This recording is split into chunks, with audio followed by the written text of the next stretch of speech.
Hey, good afternoon, everyone. It's Gary here. It's Monday. What's up? The 5th? Yeah, Monday the 5th of May. It's a little different layout today because I'm painting my office. I said I was going to paint it red. I'm going to paint it red. So anyway, today's episode is going to be called Sport of Kings. If people don't know what that means, it's what they refer to horse racing. To own a horse, you got to have a lot of money. I mean, a lot of money. I'm going to talk a little bit about that today. I was on the phone this morning for a while with my friend Charlotte. Good friend of mine, lives in Florida, Tampa to be exact. She trained a large syndicate, a large racing group at Belterra Park in Cincinnati about back in 2016, 2017. She was in charge of like 100 head of horses, and she was leading trainer for that summer. And now she's back in Florida where she lives. But we remained friends ever since. She was a trainer for I was in a syndicate with 21 people that I didn't meet any of these people because I was in Cincinnati and all the rest of the people were in Louisville. But she put together this syndicate and it was really exciting. We had a horse called Justification. And so I think I owned a hoof because there was a lot of people. It was a really exciting thing. It was a life dream to have a horse, and so I couldn't own it by myself. We're going to talk a little bit about that today. So to own a horse, the actual purchase of a horse is the cheapest part of owning a horse. For those who don't know, the cost comes in after you have the horse. So let's say, you go to these there's big sales around the country. Right here in our backyard in Lexington, Kentucky, which is 90 miles from where I live. They have the Keeneland sales several times a year for 2-year-olds, 3-year-olds, some just for mares, some just for colts. And some of these prices bring in over $1 million for a horse. Just for the horse, $1 million. These are people that are sheiks from Dubai and Saudi Arabia. See, Keeneland is, from the racetrack, you can see the Lexington Municipal Airport, which is a stone's throw from the track. And so for the Keeneland sales, which happen several times a year, these people that live in Dubai and in Saudi Arabia, they fly their jets in to the airport. They buy several horses at the Keeneland sales. They take them back to the airport, load them in a plane that is designed to carry thoroughbreds, and fly them back to Dubai or Saudi Arabia. And they race them there. These are sheiks. And they don't come in with the flowing robes and all that shit. They have shark skin suits with bodyguards. And what's that saying? You can smell the money coming off of them. And it's nothing for the sheiks. For the Keeneland sales to rip out several $1 million here. Oh, they want 1.2 million? 1.6. That's my next bid. 1.6. They want a horse bad enough, they're buying it. That's the people. That's not reality. To be a sheik, for people like shit kickers like me and a lot of my other friends, that's not reality. That's dreamland. To have that kind of money just to buy the horse. Of course, they're loaded. They're rolling in it. They have as much money as Elon Musk, if not more. So that said, I was asking Charlotte today. I said, "Hey, Char, what's it cost to own a horse?" I said, "Let's take out of the equation the actual cost of the horse, because you're a trainer and she still trains horses. What kind of money can you expect? Can anyone expect if you're an owner of a horse?" The upkeep. And she goes, "Well, to shoe a horse, it's $150 to $200. And you shoe a horse maybe once or twice a month. For dental care, which they call it floating, FLOAT, floating. It's where they got to take a file and file down their teeth because they get long. She said that's maybe once, twice a year. That's a couple $100. She said the feed's the most expensive because horse feed is through the roof. And she said, the training fees, now let me back up. So, okay, the training fee is about $100 a day. And people say $100 a day, that's not that bad. Well, you times that times 7, that's $700 a week. You got to write a check for the trainer. That's just to train the horse. That includes feed. That includes working the horse out. That includes housing the horse, keeping it undercover, caring for the horse, and that's it. And that's it. That's all you get. And then on top of that, if there's something wrong with the horse, the vet has to be called in. Vet bills, they pile up, according to Charlotte. You don't want a vet checking your horse, because then that costs money. She said it could be anywhere, Gary, it could be anywhere from $300 for a standard visit into the thousands, depending upon what's wrong with it. They have to have it x-rayed and scoped and all that shit. And she went on and on and on. I mean, I wish I had a recording of what she told me. But it's expensive. She said on average, just for the trainer, not including the vet bills, not including the blacksmith, they call that the farrier, the person that comes in there and shoes the horse and files down the hoofs when they get rough. That's another bill. Just for the trainer, you can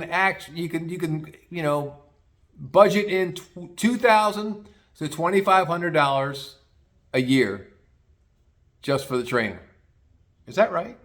700? No, that's a month. No, a month? 7 times 3. Yeah, a month. $2,500 a fucking month. Just for the trainer.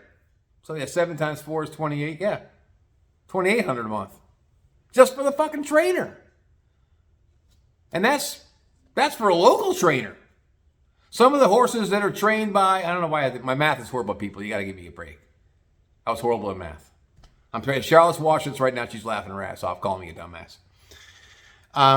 That's for like local trainers, for like tracks like Belterra, where we're in my backyard, or even some of the lower level trainers in Churchill Downs where they run the Kentucky Derby. Because there's low level trainers and then there's high level trainers. I guarantee you, the lady that won the Derby yesterday, Sherry DeVoe, the first female trainer to win a Kentucky Derby, that's historic. I bet you she gets closer to $200 a day for a horse. Why? Because they can. Because they're racing at a higher level. I mean, I'm sure that maybe it's not that much, but I bet it is. Because, like I said, the lower level trainers in tracks like Belterra Park or Thistle Downs in Cleveland or Turfway Park over in Kentucky, which is owned by Churchill, but it's also a lower level track.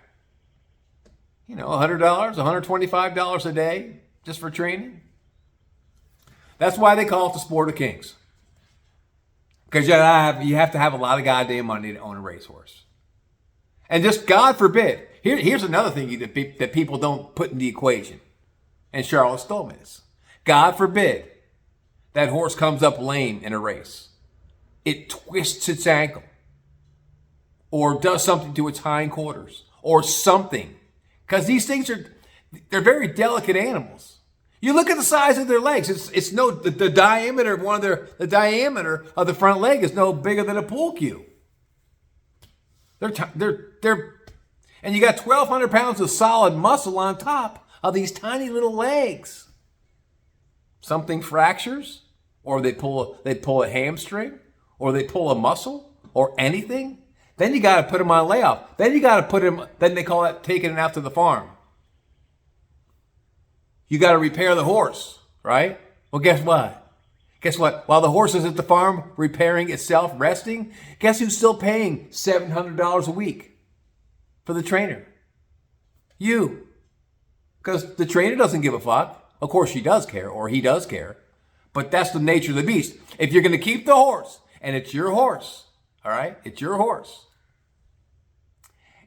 Well, they aren't going to, out of the goodness of their heart, just say, don't worry about the $700 a week.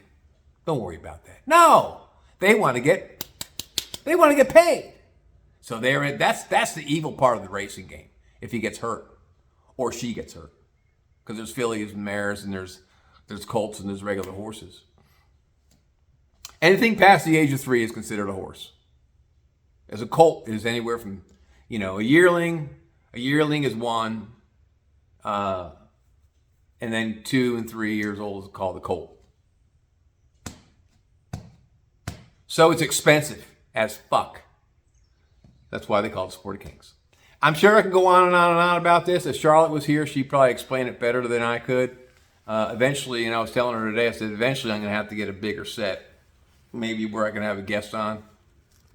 But, yeah, it's very expensive. And so the way to go anymore is these syndicates. Syndicate is where you get partnerships before you get partnerships. And Charlotte was telling me, she goes, you know, you got to get, if you're going to get a partnership of like 4 or 5 people, you better hope that the 4 or 5 people you get in your partnership, you all get along really well. And you have no problem writing a check each week for the care of that horse. So you spread out the risk. That's why you get a lot of people. That's called a syndicate, a partnership. So when you see a lot of these races, like the Kentucky Derby, did you see the size of that? The size of the winner's circle picture? See a lot of people in there. Some were guests, some were family members, but there was also partners. Spread out the risk. And I watched after race interviews with these partners. They're fucking rich, but they don't want to carry the burden of all the money going into the racehorse. You figure if you buy a 2-year-old and you don't race it till he's 3, because you can only race at the Kentucky Derby if you're 3 years old. You can't be 4 and you can't be 2. You got to be 3. So if you get a horse at 2 on a sale, you got to pay the trainer a whole year of that horse being 2 years old, not racing. God damn. And then if you keep the horse, then you got to keep paying and paying and paying. It's a vicious cycle. I love horse racing. I've been around it for 25 plus years. There's nothing more exhilarating than watching your horse in a good race, thundering down the stretch, fighting for first place. It's better than sex. It's a high like no other to see a horse race, especially if you have a horse in it. And that time we had a syndicate horse, 21 partners. We raced them in our home track. We got 7th out of 9 horses. We didn't win, but it was exhilarating as fuck watching my horse run, saying, that's my horse. I have a partnership. That's my horse. It was worth every nickel. Thought I'd share that with you today, folks. It's a short one. Wait, was it going on to 12 minutes? Yeah, it's a short one today. My office probably won't be ready till today's Monday, Tuesday, Wednesday. Probably Thursday. All the paint will be dry, and I'll get the furniture back in order, and you get to see what it looks like. That's all I got. Take care of yourselves and each other. Thanks for stopping by. Peace out.